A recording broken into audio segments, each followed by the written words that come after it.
The Healer Dilemma, letting go of the need to being needed. We'll also explore the top 10 traits that amazing healers have in their spiritual practice. Let's first start with what excellent healers know. They know that their number one job is to work themselves out of a job, that they're here to hold space and not be tied to their clients' outcomes. They understand the importance of continuing to do shadow work. They also know what a good boundary is. They know that boundaries are sacred, not selfish. And then lastly, today we'll be sharing from the expert herself, Brené Brown, and some wonderful quotes. Healer dilemma number 1, ego. They know they're not the source, they're just the conduit. And in this beautiful metaphor, our job as good healers is to simply turn on the light and hand our clients a mirror and get them to reflect and to see what we see when we're looking through source. Dilemma number 2, thinking that the client needs your power instead of just holding space. I used to try so hard to make sure I said the right thing so my client would have that aha moment in the middle of a session. Now I breathe deeply with them and I understand that the real magic is that they just need my presence. Connection is the energy that is created between people when they feel seen, when they feel heard, and certainly when they feel valued. Your session is not a performance. In my early years, I used to light all the candles and open the doors to my spiritual room and have the oracle deck handy just in case. But now I've learned that the best gift that I can give my client is to set an intention for their healing, an intention for the work. Sometimes we just need to show up and also shut up. Dilemma number 4 is creating dependency over responsibility.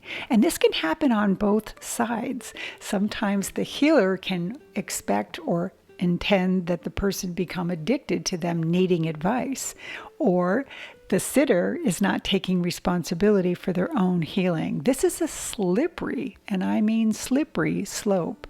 And it would be the equivalency of maybe not teaching somebody how to fish when they're interested and they're hungry.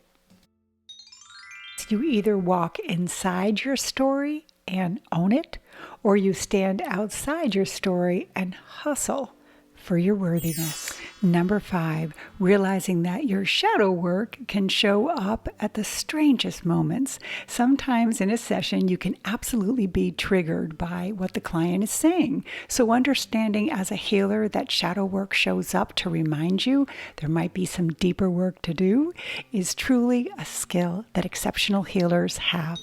You can't get to courage without walking through a little vulnerability. Healer dilemma number 6 is having bad boundaries. Exceptional healers understand and they honor their boundaries, and they certainly know how to say no gracefully. Saying no did not and has not come easy, but when I learned to say yes to my peace and focused on that, my entire healing practice changed.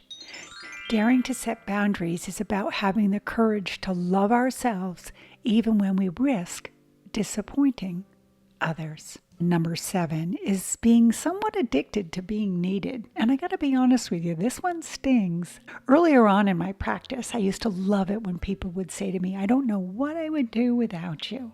Until one day I realized I might be becoming a little addicted to being the solution.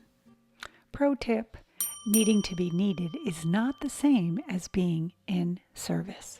Dilemma number 8 is when you take a client's triggers personally. I remember once in a tarot card reading, a client pulled the Tower. I thought she was going to storm out in the middle of the session in complete denial that the Tower was the appropriate card for the position it was in. After all, what could I possibly do in that moment? Until I realized that, wait a minute, the trigger here that happened was part of this healing process, and it opened up the door to dive deeper. So triggers are there to warn us and teach us and guide them. Vulnerability sounds like truth and feels like courage. truth and courage are not always comfortable, but they are never a weakness. Dilemma number 9 is knowing when to cut bait. And what I mean by that is a true healer will teach you the how. They will teach you how to fish. They're not just there to solve it for you, and they're certainly not there just to blow light up your you-know-what. Owning our story and loving ourselves through that process is the bravest thing you will ever do.